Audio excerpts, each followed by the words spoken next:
Okay, I'm making a short video to tell you how easy it is to make fake blood.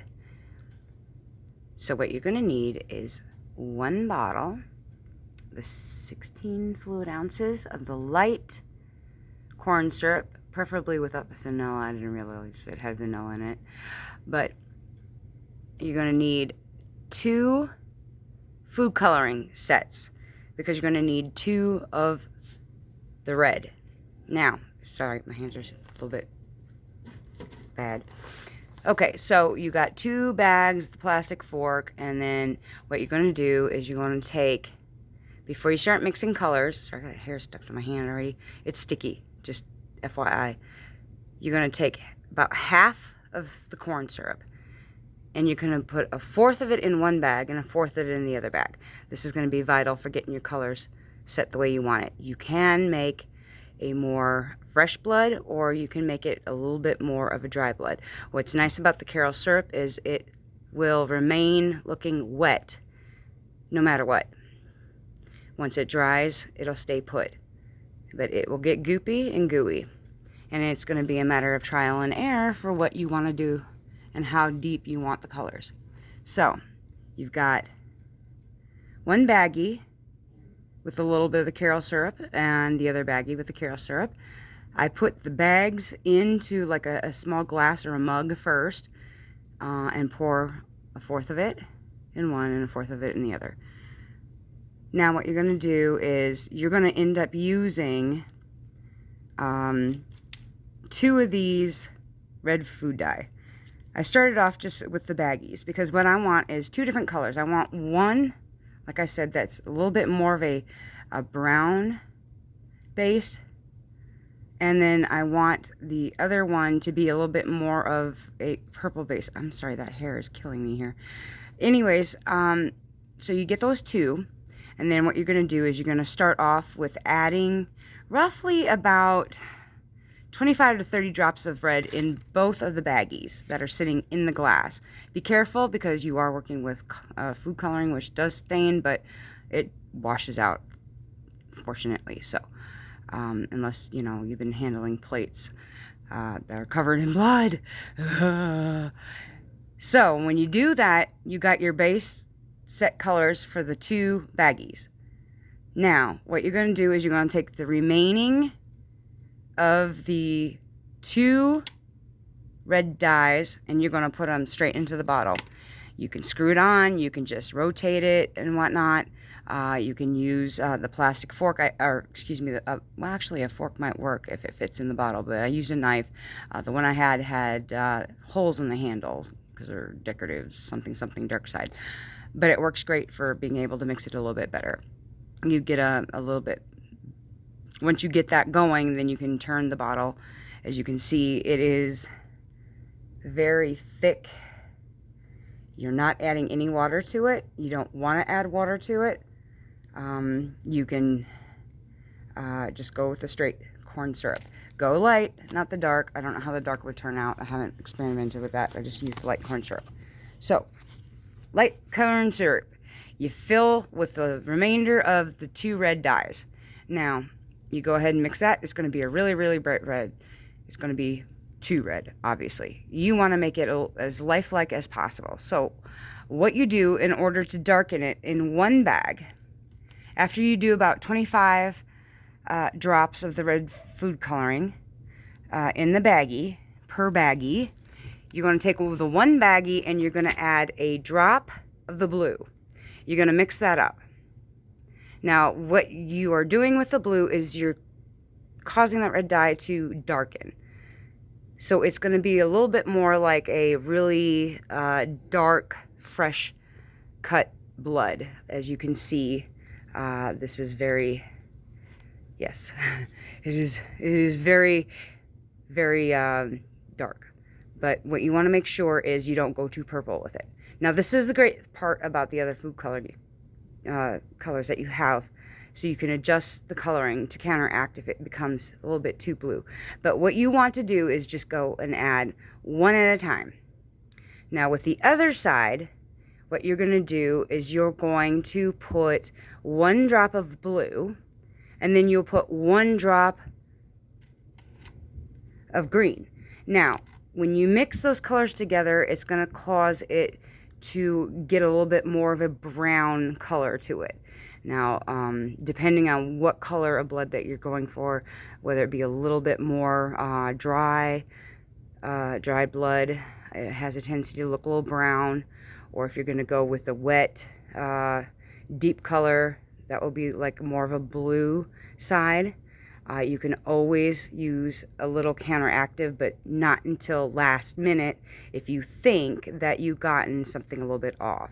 You can always experiment with a little bit in a small amount and just mix a couple colors to see what ratios you want to go with. But the good thing about having one that is a little bit more on the purple side and one that's a little bit more on the brown side, you can use those to counteract your colors. Now, you get this one with all just the straight red dye. You mix it up. Now what you're going to do is you can take a drop of the blue to put that in there right away. You mix that up, but don't get too much in there because you're going to have a heck of a lot more corn syrup to work with. So you want it just very subtle. If you feel safer just by going to the two colors that you got here, you won't be wasting any corn syrup that way if you're doing them in small batches. So you get one that's a little bit more blue, one that's a little bit more brown. And what you're going to do is after you get them mixed in the consistency colors that you have, then you can take with a baggie and pour it back into the main bottle. And then you mix it up. Now you can go by just adding a little bit of the mix with the blue, and if it's too, the purple one, if it's too purple, add a little bit of the brown, and vice versa. You can do this back and forth to find what consistency that you want to do.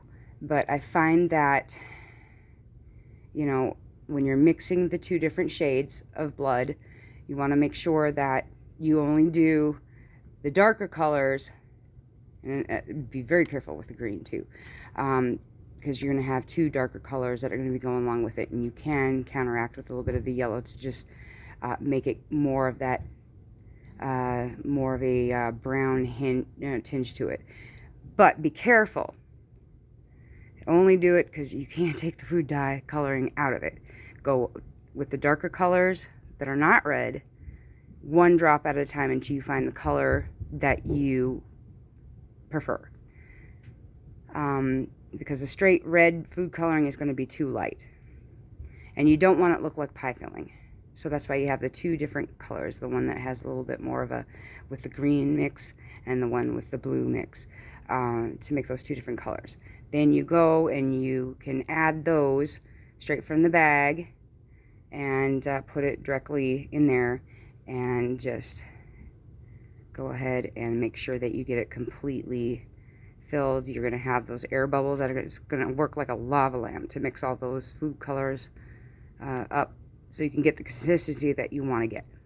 Now, after done and said and done, shall we see what we got here?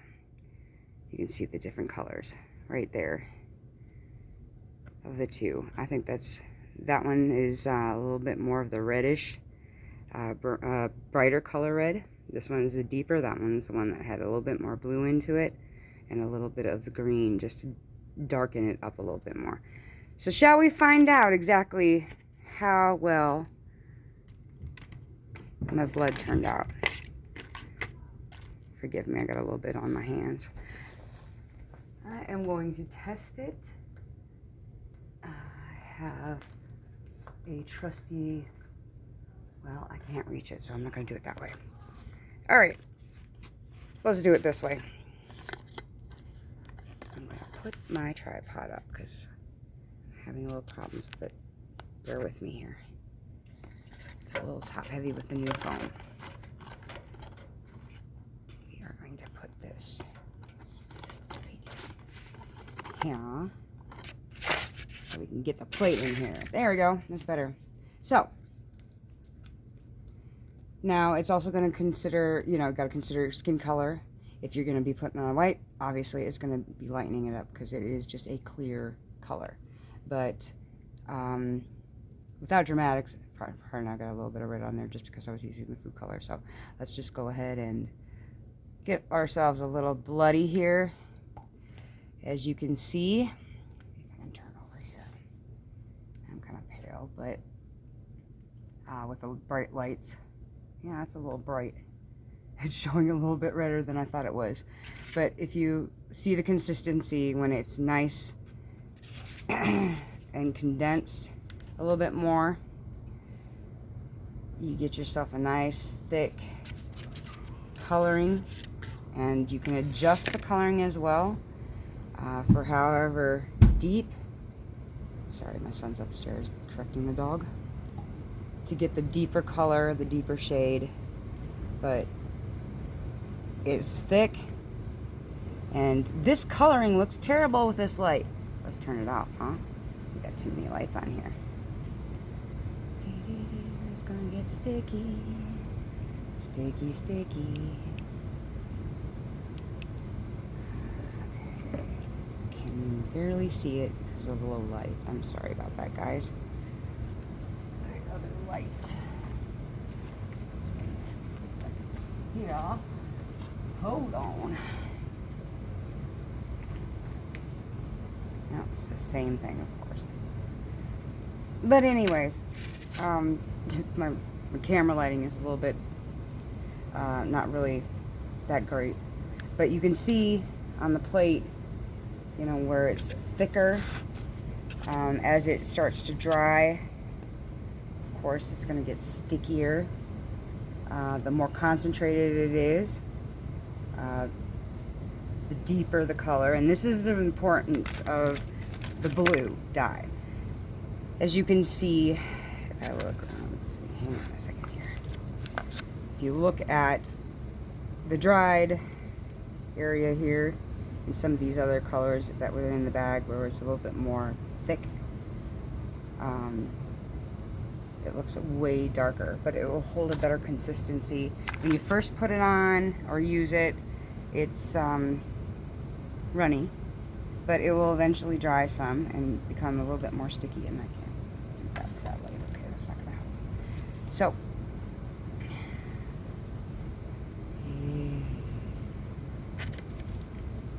and you can always adjust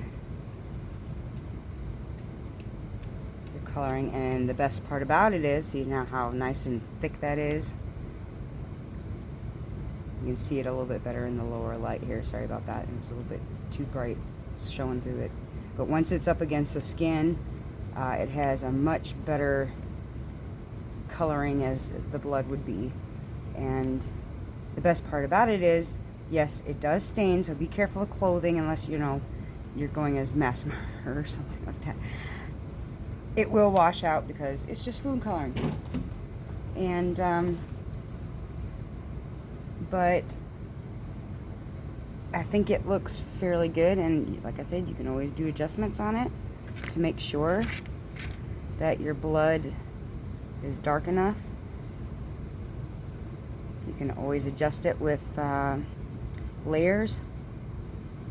And it's food coloring and corn syrup, so it's not going to kill you if you put it in your mouth.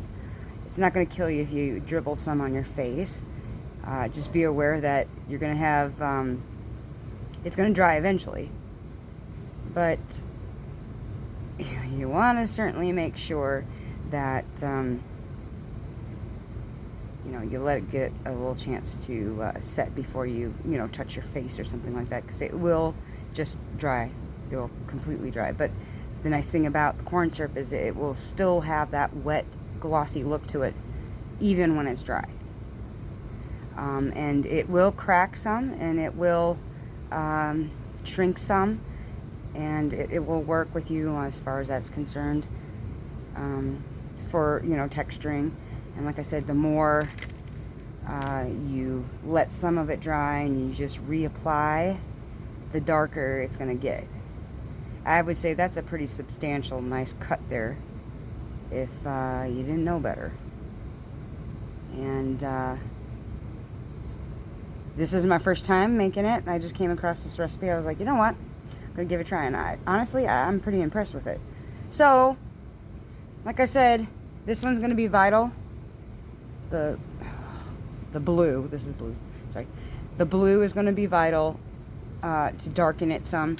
The green will help too, to make it not so purplish, but you can mix the two because they kind of cancel each other out after a while, because you're using, you know, not just primary colors, but you're using mixing with secondary colors, which you can get nice brown colors, or, you know, whatnot, depending on how much concentration.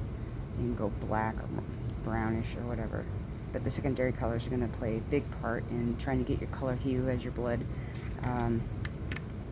starts to get that color. I'm impressed. Honestly, look at that. Oh. In the right setting, it looks a little darker to me without the light, but you can see the layering. So if you're using this, you can do it in small batches, so you can get the consistency that you'd like, and try to go for that as a, use that as a placebo, I guess, a tester, and then try to match up the best that you can with, you know, the setting that you want as far as the color depth and the realistic. Look at that. Oh my God, yes. And the more you put on,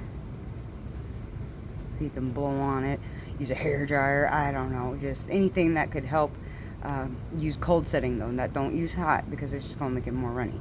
But if you want it to kind of get a chance to dry up, you can wait until you apply it, let it sit to the air, but make sure when you're done with your fake blood that you cover it back up with a lid and store it in the fridge, just like any other. It'll keep longer that way, and it'll be a lot easier to work with. So there you go. Fake blood. I wish I had better lighting. This is not the right lighting. I wish I had a better one. But anyways, I think this is pretty good. So there you go. Have fun. Don't hurt yourself. And remember, it's just your imagination.